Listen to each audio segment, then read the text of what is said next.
नमस्कार, आप सुन रहे हैं आकाशवाणी ईटानगर और अरुण एफएम 103.1 मेगाहर्ट्ज़। मैं हूँ आपके रेडियो साथी गईर अतः। अपने सभी श्रोताओं को आकाशवाणी के स्टूडियो से हार्दिक स्वागत करते हुए इस कार्यक्रम में। श्रोता, आज हम बात करेंगे कैंसर बीमारी के बारे में, इसके बढ़ते मामलों के बारे में और बहुत सारी बातचीत होगी। दोस्तों, हम बचपन में कई बीमारियों के बारे में सुनते थे, जैसे मलेरिया, टाइफॉइड, डायरिया, डिसेंट्री वगैरह, और डर भी जाते थे। लेकिन आजकल ये बीमारी जो है धीरे धीरे गायब होता नज़र आ रहा है, और ऊपर से सुनते भी हैं तो भी डर नहीं लगता है, क्योंकि बहुत ऐसी बीमारियां आ गई है कि जिसका लगभग इलाज नामुमकिन भी है। और ये तो साइंस और जो इलाज है उसमें जो डेवलपमेंट आया है, जो विकास आया है, उस वजह से भी कम हुआ होगा फिर भी। तो आज हम अपने इस कार्यक्रम में बात करेंगे कैंसर के बारे में। अभी कैंसर एक तरफ से एक महामारी जैसे हो गया है, हर किसी में कैंसर देखने को मिल रहा है। तो कैंसर पर बात करने के लिए आज हमारे साथ स्टूडियो में है doctor Sam Shering, state nodal officer, cancer control programme cum incharge, tertiary cancer centre, TRIHMS, Naharlagun. Sir, आपका बहुत बहुत स्वागत है। Thank you. तो अभी जैसे मैंने बताया कि कैंसर जो है महामारी जैसे हो गया है, इसको परिचय की उतनी ज़रूरत नहीं है, क्योंकि हर कोई जानता है कैंसर क्या है। लेकिन आज हम इस कार्यक्रम में ये जानना चाहेंगे कि कैंसर क्यों है, और किस तरह से इलाज किया जा सकता है, किस तरह से हम बचा जा सकता है, और कैसे किस तरह से जागरूक रह सकते हैं हम। इस पर हम आज ज़्यादातर बात करना चाहेंगे। और शुरुआत हम आंकड़े से ही करना चाहेंगे, जो डेटा है अरुणाचल प्रदेश का। अरुणाचल प्रदेश की जो करंट स्थिति है, अभी का जो मौजूदा हालात है कैंसर को लेकर, वहाँ से शुरू करना चाहेंगे कि क्या स्थिति है, और मतलब सबसे ज़्यादा किस तरह के कैंसर हमें देखने को मिलता है। Thank you ma'am. तो सबसे पहले मैं, जैसे आपने इंट्रोडक्शन का बिगिनिंग में कहा कि अभी जो इन्फेक्शियस डिजीजेस जो कम होते जा रहा है धीरे हाँ। धीरे, वो बहुत सच है।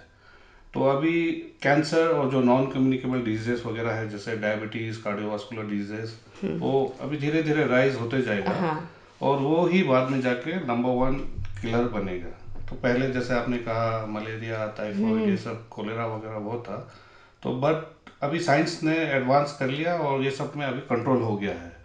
तो इस कार्यक्रम में बुलाने के लिए शुक्रिया, क्योंकि कैंसर के बारे में अवेयरनेस बहुत कम है हमारे जी। लोगों के बीच में। तो इसमें अवेयरनेस होना बहुत ज़रूरी है। तो जैसे आपने कहा आंकड़ों के बारे में, तो मैं सभी को बता देता हूँ कि जो हमारा यहाँ में दो पॉपुलेशन बेस्ड कैंसर रजिस्ट्रीज है, एक ट्रिम्स नाहरलगन में और एक पाकिन पर्टिन जनरल हॉस्पिटल पासीघाट में। पासीघाट में।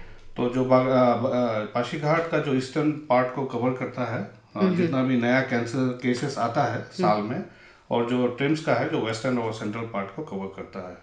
तो जो रिकॉर्डेड और जो रिपोर्टेड केसेस है, लगभग हमारे यहाँ पे 1,000, लगभग राउंड फिगर में मैं बता रहा हूँ, 1,000 नए केसेस आते हैं हर साल, हर साल। Every year.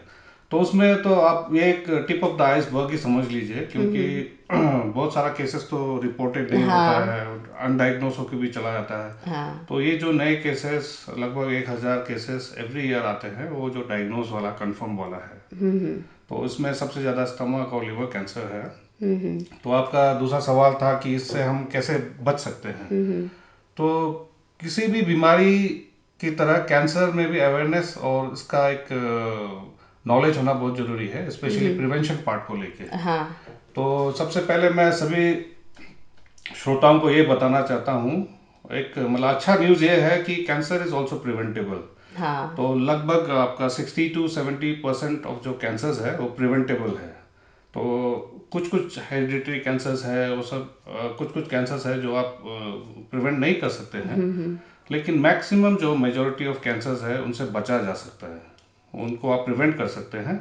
और जिनको प्रिवेंट नहीं कर सकते उनको आप अर्ली डायग्नोज कर सकते हैं। हाँ। तो उसके लिए आपको अवेयर होना, कैंसर अवेयर होना बहुत ज़रूरी है। तो जैसे हम अभी रिस्क फैक्टर्स के बारे में आपने पूछा, तो रिस्क फैक्टर्स, तो कैंसर उसका जो कॉज है वो मल्टी फैक्टोरियल है, एक कारण से नहीं होता है, बहुत सारा कारण है। तो सबसे पहले तो मैं आपको बता दूं डाइटरी हैबिट्स। तो जो खाने हाँ, पीने के खाने जो पीने का जो आदत है, जो तरीका हाँ है। तरीका है, वो तो हमारा ट्राइबल फूड हैबिट्स जो है वो बहुत ही ख़राब है। तो हम लोगों को मैक्सिमम जो जितना भी ट्राइबल सोसाइटीज़ में है, तो उसमें देखा गया है कि स्मोक्ड हाँ। Meat, fish, smoke food items का कंजम्पशन बहुत ज़्यादा होता है। तो और वो जो जो स्मोक जितना भी फूड आइटम्स है वो कैंसर कॉजिंग होता है, कार्सिनोजेनिक होता है। तो उसका सेवन ना करें। सेकेंडली, एक्सेसिव जो रेड मीट कंजम्पशन होता है हमारे यहाँ में, तो मीट को भी आप थोड़ा कम खाइए। हाँ। तो वो एक है। तो एक्सेसिव मीट खाने से भी अच्छा नहीं है। थर्ड है आपका जो अल्कोहल भी बहुत लेते हैं हम लोग यहाँ पे। तो अल्कोहल एक अल्कोहल से भी अराउंड 7 to 10% कैंसर होने का चांसेस होता है, स्पेशली लीवर, पेंक्रियाज, ये सब का। किसी भी तरह के ये किसी से भी ना। तरह का अल्कोहल, चाहे वो लोकल हो या हाँ। फिर IMFL या वट एवर, जो भी हो उसको नहीं लेना है। तो अगर आप लेते हैं तो भी एकदम ओकेजनली, कभी कभी, और एकदम एकदम जितना हो सके लिमिट में। लिमिट में लेना है।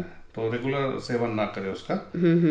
नेक्स्ट आता है आपका, जो आप खाते हैं उसमें आप ग्रीन लीफी वेजिटेबल्स बहुत सारा खाएं, फ्रूट्स वगैरह, सैलड्स वगैरह, उनका कंजम्पशन ज़्यादा करें और पानी अच्छी तरह पिया करें। हाँ। तो वो बहुत ज़रूरी होता है ये आपका। तो जितना भी आपका जो फूड कंजम्पशन होता है उसमें आप ये इंश्योर करना है कि vitamin A, B, C, D और E वगैरह सफिशिएंट क्वांटिटी में रहता है, ठीक है। तो उसी का मुताबिक आप खाना है।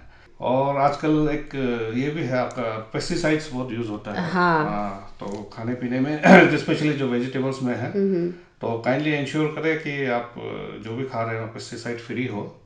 और पॉसिबल नहीं होने से, हाँ, हाँ वो वो, लेकिन बहुत मुश्किल है। हाँ बहुत ये मुश्किल है, लेकिन जितना आप लोग हो कोशिश सके, कर सकते हैं। हाँ कोशिश कर सकते हैं। अपना एक किचन गार्डन भी बना सकता हाँ। है ओ। छोटा सा, हाँ। तो वो एक रहता है। तो क्योंकि अभी बाहर से जो भी आता है सामान, हमको मालूम नहीं होता है किसमें कितना हाँ। पेस्टिसाइड्स है, क्या नहीं है। तो वो एक बहुत, पेस्टिसाइड एक कार्सिनोजन है, तो उसको अवॉइड करना ओके। ज़रूरी है। तो ये आपका डाइटरी हैबिट्स हो गया। हाँ। और सेकंड है आपका टोबैको। तो हमने यहाँ देखा है टोबैको का कंजम्पशन भी बहुत, टोबैको मतलब हिंदी में जिसको आप तंबाकू तंबाकू। कहते हैं, और चाहे बीड़ी, सिगरेट, खैनी, जर्दा जो भी हो, तो वो कंट्री में नंबर 1 कॉज है। और अरुणाचल में भी बहुत सारे लोग काफ़ी, कैंसर का। हाँ एक नंबर 1 कॉज है। तो इससे बहुत सारा पार्ट का कैंसर होने का चांसेस होता है। तो चाहे वो कोई भी फॉर्म में हो, तंबाकू चाहे कोई भी फॉर्म में हो, उसका सेवन ना करें। इससे अराउंड 35 to 40% ऑफ कैंसर से आप बच सकते हैं। तो 35 to 40% ऑफ कैंसर्स जो है टोबैको का वजह से ही होता है।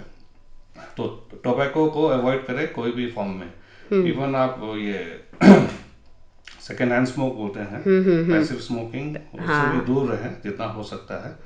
तो एक हेल्दी एनवायरनमेंट में रहना चाहिए। और थर्ड आता है जो मेजर एक कॉज है हमारे यहाँ पे, इन्फेक्शंस। ओके। इन्फेक्शन से भी कैंसर होता है, अराउंड 20 to 25% जो, जैसे कि सर। जैसे आपका हेपेटाइटिस बी बहुत कॉमन है हमारे स्टेट में। तो कुछ स्टडीज़ ने बताया कि इंडिया में हाईएस्ट हेपेटाइटिस बी का प्रेवलेंस जो इन्फेक्शन है, वो यहाँ अरुणाचल में है। तो हाँ। हमने भी देखा है वो, इंडिया में। हाँ इंडिया में, कंट्री में। तो कुछ अराउंड 12% प्रेवलेंस रेट कुछ था, जो कि बहुत हाई है नेशनल एवरेज से। तो इन्फेक्शन से बचना बहुत ज़रूरी है। एक हो गया जैसे हेपेटाइटिस बी, हेपेटाइटिस सी, और उसके बाद आता है आपका एप्सिन बार वायरस बोलते हैं, सिस्टोसोमियासिस बोलते हैं, बहुत सारा इन्फेक्शंस है। हाँ। लेकिन जो आपको सबसे कॉमन है जैसे हेपेटाइटिस बी मैंने आपको बताया, उससे लिवर कैंसर होने का बहुत खतरा रहता है, बहुत चांसेस रहता है लॉन्ग रन में। जी। तो लिवर कैंसर का मेन कॉज अभी देखा गया है कि हेपेटाइटिस बी इन्फेक्शन है। तो उससे बचना बहुत ज़रूरी है। तो अगर किसी को भी हेपेटाइटिस बी इन्फेक्शन नहीं है, जिसको नहीं है वो वैक्सीन ले लेना है। हाँ, वैक्सीनेशन है, हेपेटाइटिस बी। हाँ हेपेटाइटिस बी वैक्सीनेशन अवेलेबल है। और जो अगर कोई हेपेटाइटिस बी इन्फेक्शन पाया गया है, तो उसका प्रॉपरली इलाज करना है और प्रॉपरली चेकअप करते रहना है रूटीनली। स्पेशली लिवर का। तो वो एक है। तो इन्फेक्शंस जो है एक मेजर कंट्रीब्यूटिंग फैक्टर है कैंसर के लिए। ऑल दो इन्फेक्शंस तो कम्युनिकेबल है, बट कैंसर जो है कम्युनिकेबल नहीं है। ठीक हाँ। है। और दूसरा एक इम्पोर्टेंट आपका आता है फिजिकल एक्टिविटी। हाँ। तो आजकल सब देखा ही होगा कि बहुत सेडेंटरी लाइफ स्टाइल हो गया है हाँ। सभी का। हाँ, और जंक फूड भी बहुत खाता है, हेल्दी डाइट नहीं होता है। तो एक हमेशा एक एक्टिव लाइफ स्टाइल एक रहना है। तो एक रिकमेंडेशन है कि आप एटलीस्ट 30 to 45 मिनट्स का एक एटलीस्ट वॉक, जॉगिंग वगैरह, डेली एक्सरसाइज करना है डेली। हाँ, आपको एक फिजिकल एक्टिविटी फिजिकल जैसे भी। एक्टिविटी करना है जैसे भी फिट रहने के लिए। तो वो एक बहुत ज़रूरी है। तो जितना भी नॉन कम्युनिकेबल डिजीजेस है इंक्लूडिंग कैंसर, उसका एक रिस्क फैक्टर जो है ओबेसिटी एक रहता है हमेशा। तो अगर आप ओबेस हो जाते हैं, वेट ज़्यादा बढ़ जाता है, तो हमेशा एक रिस्क में रहेंगे। तो एक फिजिकल एक्टिविटी करना है और प्रॉपर एक बॉडी वेट को हमेशा मेंटेन करना है। हाँ, तो अगर सबको मिला के कहेंगे तो वही जो लाइफस्टाइल है हम लोगों का, जी वो जी जी एक बहुत बड़ा फैक्टर है कैंसर जी को जी जी। बढ़ाने का। और भी है मैडम, जैसे हाँ। Proper hygiene. हाँ। प्रॉपर हाइजीन जैसे ओरल हाइजीन, और जो आप लेडीज लोग के लिए स्पेशली प्राइवेट पार्ट्स का हाइजीन वगैरह, वो भी बहुत ज़रूरी है।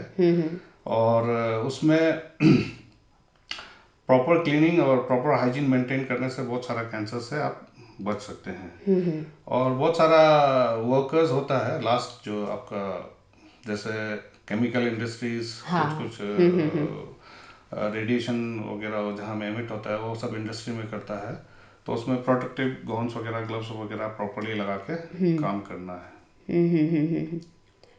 तो खास करके औरतों में जी जो जी जी। इंटीमेट हाइजीन जिसको हम बोलते हैं, वो ज़्यादा उसका ख्याल रखना चाहिए। जी जी जी। तो जैसे कि अभी आपने बताया कि ये लाइफस्टाइल के वजह से, ये खान डाइट की वजह से हो सकता है। तो लेकिन जब किसी को बुखार आता है या जब कोई हम कुछ एक बदन में कुछ गलत चीज़ फील होता है, तो हम पहली बार में कभी नहीं सोचते हैं कि हमें कैंसर हुआ होगा। तो हम नॉर्मली एक कुछ बुखार का जो टेबलेट है वो खा लेता है।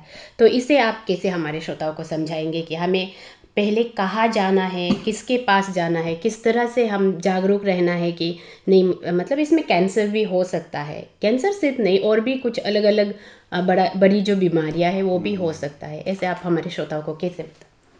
जैसे आपने कहा किसी को बुखार है, तो आप किसी भी डॉक्टर के पास जाइए। तो वो ये इसलिए अवेयरनेस इसलिए ज़रूरी है, ना सिर्फ पेशेंट के लिए या उनका रिलेटिव्स या जो केयर टेकर्स हैं उनके लिए, बल्कि डॉक्टर्स और जो हेल्थ वर्कर्स हैं उनके लिए भी बहुत ज़रूरी होता है कि जब भी आप कोई पेशेंट देखें, तो एक हमेशा दिमाग में एक कैंसर को भी एक डायग्नोसिस हमेशा रखना है। कुछ भी होने से, जैसे वही। आपने कहा बुखार है, तो सिंपल बुखार भी कभी कभी एक ब्लड कैंसर भी हो सकता है, ल्यूकेमिया भी हो सकता है। वही। अगर आप एक कुछ कुछ एंटीबायोटिक वगैरह दे दिया, एंटीबायोटिक कुछ कुछ दे दिया, ठीक नहीं हो रहा है, तो हमेशा एक दिमाग में रखना चाहिए, बैक ऑफ द माइंड में, कि हाँ ये एक पॉसिबिलिटी हो सकता है। तो अगर आपने एक कोर्स एंटीबायोटिक दिया, उसके बाद भी ठीक नहीं हो रहा है, तो फिर फर्दर टेस्ट करना है और ब्लड टेस्ट वगैरह जो भी वहाँ में अवेलेबल है करना है, या फिर थोड़ा हायर सेंटर में रेफ़र करना है। तो अगर वहाँ में अगर कुछ डाउटफुल मिलता है, तो फिर जहाँ में कैंसर का इलाज होता है वहाँ में फर्दर टेस्ट और फाइनल डायग्नोसिस और ट्रीटमेंट के लिए रेफ़र करना चाहिए। और चाहे मतलब कोई भी बीमारी हो, चाहे बुखार हो, किसी का पेट दर्द हो रहा हो, माथा दर्द हो रहा हो, हाँ। एनी थिंग कैन बी, मतलब आपका एक ये सिम्टम हो सकता है कैंसर हाँ, का। वही, क्योंकि हम लोग शुरू में पता ही नहीं चलता है, वही दूसरा कुछ मेडिकेशन में रहता है, फिर जी जी बाद में जाके पता चलता है, तब तक बहुत देर भी हो जाता है। तो जैसे कि अभी आपने ब्लड कैंसर की बात की, तो इसमें मेरा एक बहुत ही एक बड़ा कन्फ्यूज़न है जो मैं आपसे जानना चाहूँगी कि जब हम ब्लड डोनेशन करते हैं तो उसमें कैंसर की जांच तो होती नहीं है।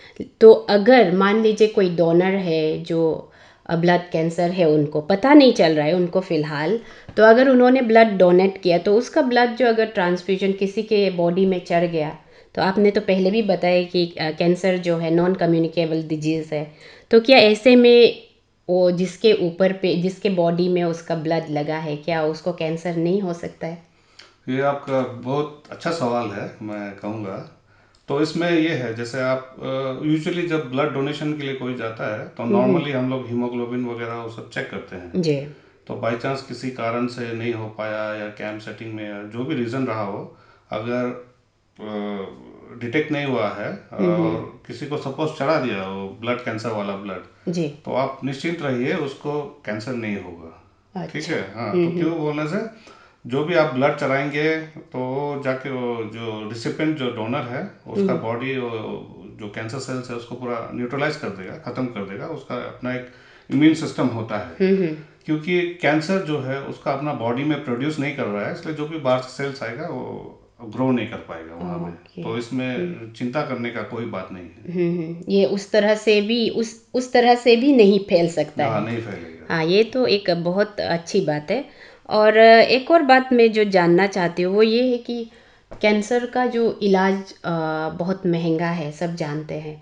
तो ऐसे में हमें मतलब कहाँ पे जाना है, किस तरह से क्या मदद ले सकता है हम, जैसे कि चीफ मिनिस्टर आरोग्य अरुणाचल योजना CMAAY, इसके बारे में हमने बहुत सुना है। तो इसमें ऐसे भी हो सकता है कि कई लोग कार्ड नहीं बना हो फिर भी वो वहाँ पे ट्रीटमेंट ट्रीम्स में कर रहा हो, तो उसको किस तरह से मदद मिलती है?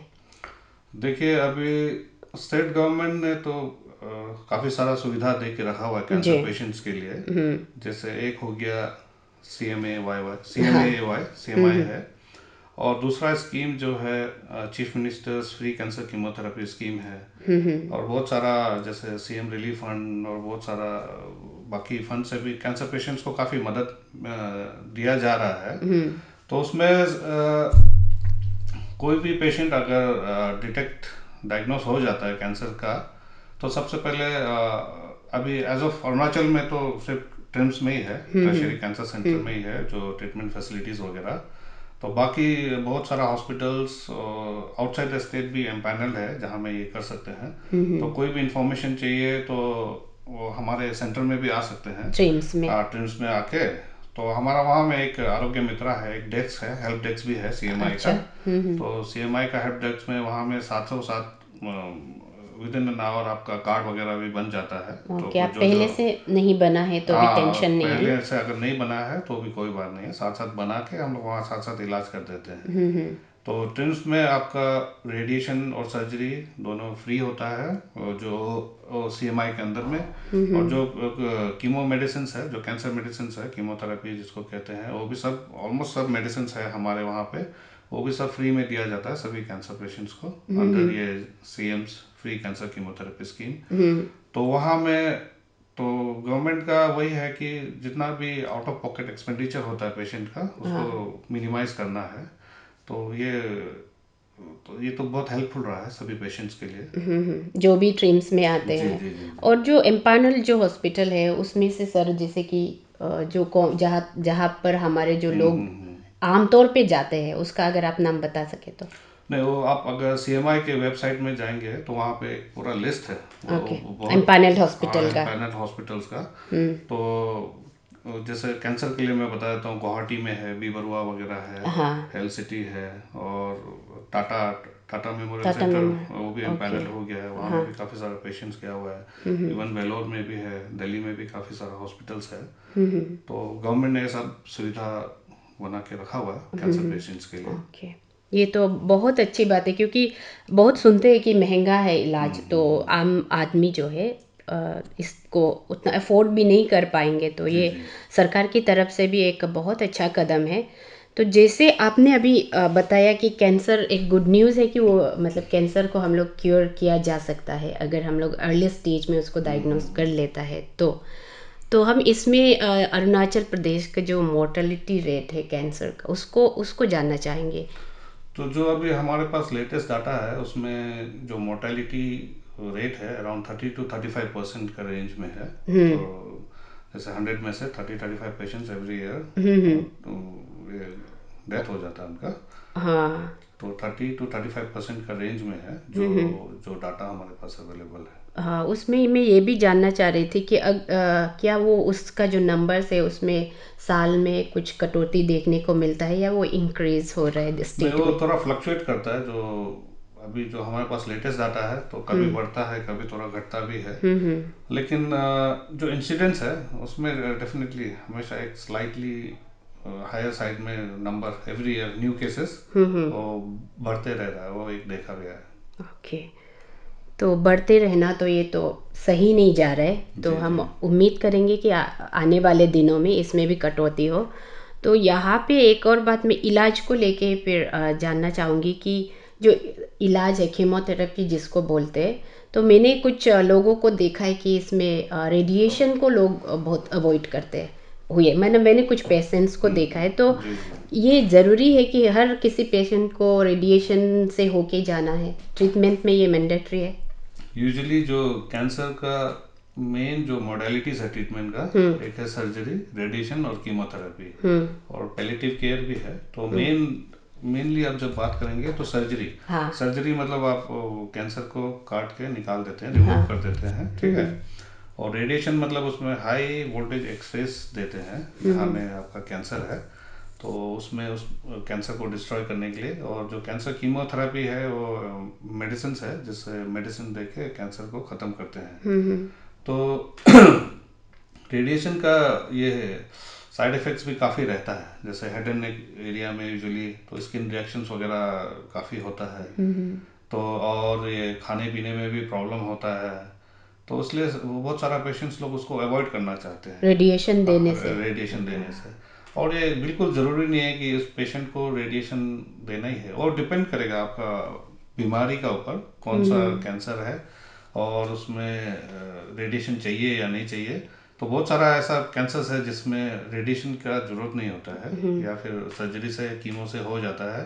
और बहुत सारा फिर कैंसर्स ऐसा है जिसमें सिर्फ रेडिएशन जो है ट्रीटमेंट मोडालिटी रहता है। तो वो फिर डिपेंड करता है कि आप कौन सा पेशेंट को कौन सा कैंसर है और कौन सा स्टेज में है, वो बहुत सारा फैक्टर्स का डिपेंड करता है रेडिएशन देना ना देना उसके लिए। और अब मतलब रेडिएशन, केमोथेरेपी, उसका बाद सर्जरी, इन तीनों से होके ही जाना है, ऐसी कोई बात ऐसा नहीं? कोई बात नहीं है, वो आप। यूजुअली तीनों, कभी कभी सिर्फ सर्जरी जरूरत पड़ सकता है, अच्छा। किसी को सिर्फ रेडिएशन पड़ सकता है, किसी को सिर्फ कीमो जरूरत पड़ सकता है, या फिर कभी किसी को तीनों भी जरूरत पड़ सकता है, या फिर इधर टू ऑफ द मॉडलिटीज जरूरत पड़ सकता है इसमें। तो आपका केस टू केस डिपेंड होगा। ओके। और कोई लोग होता है कि जैसे ट्रीटमेंट के दौरान आधा ट्रीटमेंट करने के बाद में गैप हो जाता है, मतलब वो आते नहीं है। हो सकता है कुछ लोग सोचते होंगे कि ठीक हो गया, चलो उन लोग बुलाने से भी मैं ठीक हो गया, ऐसे सोच के भी नहीं आते होंगे। तो क्या अगर वो कुछ और समय बाद में कुछ और फील करके फिर दोबारा आएंगे तो फिर शुरू से उसको फिर से ट्रीटमेंट देना पड़ता है? यूजुअली हाँ, हम लोग आजकल जो जो ड्रॉप आउट बहुत कम है, और आजकल जो केस हमारा वहाँ अच्छा। जितना सेंटर में आता है, हाँ हाँ। पहले पहले ये मतलब आज से 7-8 साल पहले बहुत ज़्यादा होता था, जो बीच में छोड़ देता है ट्रीटमेंट? ट्रीटमेंट कंप्लीट नहीं करके। उसका पहले रीज़न ये था कि पेशेंट या पेशेंट पार्टी के पास फाइनेंशियल फाइनेंशियल हाँ। प्रॉब्लम होके वो मेडिसिन वगैरह खरीद नहीं पाता था, ये इधर उधर आ नहीं पाता था, तो इसका वजह से वो ट्रीटमेंट आधा आधा छूट जाता था। तो आजकल आजकल हम लोग देख रहा है कि मतलब जो भी होता है मतलब मैक्सिमम तो ट्रीटमेंट कंप्लीट करता ही है। तो अगर बाई चांस कोई अगर ट्रीटमेंट कंप्लीट नहीं करता है तो फिर कुछ महीना बाद आता है या फिर बीमार बढ़ के आता है, तो फिर उसमें हम लोग फिर हमारा जो ट्यूमर बोर्ड है वो फिर बैठ के देख के फिर स्टडी करके फिर डिसाइड करते हैं कि क्या करना है। अच्छा, कंडीशन के हिसाब से उसको शुरू हाँ, से करना है या? नहीं करना है या फिर सेम को करना है। तो उसमें कभी कभी ऐसा होता है, अगर विद इन 6 मंथ्स आया है तो सेम दवाई को भी हम लोग ट्राई करता है। अगर वो बहुत 1 साल के बाद आ रहा है तो फिर कभी कभी री से भी शुरू करता है, या फिर मेडिसिन चेंज करके भी देता है। वो केस टू केस फिर डिपेंड करेगा आपका। अच्छा। तो और अभी जब ड्रॉप आउट कम है, मतलब अवेयरनेस थोड़ा ज़्यादा अच्छा हो रहा है, हम इसे मान सकते हैं, क्योंकि आदमी समझने लगे हैं। और फिर ऊपर से ये जो गवर्नमेंट का जो स्कीम है, इससे भी काफ़ी मदद मिल रही होगी। फाइनेंशियल प्रेशर जो है, थोड़ा प्रेशर कम रहेगा तो ना। तो अपने श्रोताओं को मैं यहाँ पे ये बता दूँ कि सबसे हमने जो इस 20-25 मिनट में बात की है, उससे तो यही है कि आपको थोड़ा अवेयर रहना पड़ेगा, थोड़ा अपना जो लाइफस्टाइल है उसमें थोड़ा सा चेंजेस लाना होगा, थोड़ा एक्टिव रहना होगा, थोड़ा हेल्दी खाना होगा। तो वही है। तो अपने श्रोताओं को भी मैं यही कहूँगी कि थोड़ा सा अपने लाइफस्टाइल में कुछ पॉजिटिव चीज़ें लाने की कोशिश करें। और कैंसर जैसे बीमारी को हम लोग मतलब डॉक्टर पर नहीं छोड़ के खुद भी अवेयर होना चाहिए, और इसको लेकर खुद लोगों में भी अवेयरनेस जो है हमें देना चाहिए। तो इसी के साथ वक्त भी हमारा हो चला है, तो सर आपसे मैं यही अनुरोध करना चाहूँगी कि आप अपनी तरफ से हमारे श्रोताओं को कैंसर के बारे में क्या मैसेज देना चाहेंगे? सबसे पहले आप जितने भी श्रोताओं हैं उनको मैं ये कहना चाहूँगा, कैंसर इज़ प्रिवेंटेबल। आप ये हमेशा याद रखिए। हर बीमारी में जैसे अवेयरनेस और प्रिवेंशन इम्पोर्टेंट होता है, कैंसर में भी अवेयरनेस और ये प्रिवेंशन बहुत ज़रूरी है। और सेकेंडली आपका जो, जैसे मैडम ने भी कहा, बिहेवियरल चेंजेस थोड़ा लाना बहुत ज़रूरी है। तो आपका लाइफस्टाइल हो गया, खाने पीने का हो गया, ये सब में भी बदलाव लाना बहुत ज़रूरी है, ताकि आप एक हेल्दी और लंबा एक लाइफ जी सके। और थर्ड और मोस्ट इम्पोर्टेंट है, और कैंसर इज़ क्यूरेबल, हमेशा याद रखना है, इफ़ डिटेक्टेड अर्ली। तो कैंसर, आप ये मत सोचिए कि कैंसर किसी को हो गया तो उसका लाइफ ख़त्म हो गया, ऐसा नहीं सोचना है। तो कैंसर अगर किसी को हुआ है तो भी उसमें प्रॉपरली ट्रीटमेंट करके एक नॉर्मल लाइफ जीने का ये चांसेस बहुत हाई रहता है, स्पेशली अगर आप कैंसर को अर्ली डिटेक्ट करें तो। Thank you. बहुत बहुत धन्यवाद सर। एक तो इतनी सारी जानकारी देने के लिए, और हमारे स्टूडियो में हमारे बुलाने पर आने के लिए बहुत बहुत शुक्रिया। Thank you.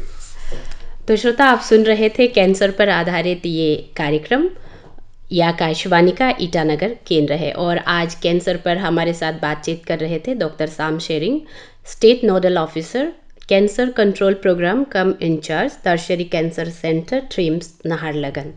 तो हम उम्मीद करते हैं कि हमारे श्रोताओं को इस कार्यक्रम से कुछ फ़ायदा ज़रूर मिला होगा, और आने वाले दिनों में कैंसर को लेकर हमारे श्रोता ज़रूर जागरूक रहेंगे। और इसी उम्मीद के साथ आप सभी से लेती हूँ विदा। सुनते रहिए आकाशवाणी ईटानगर और अरुण FM 103.1 मेगाहर्ट्ज़। नमस्कार।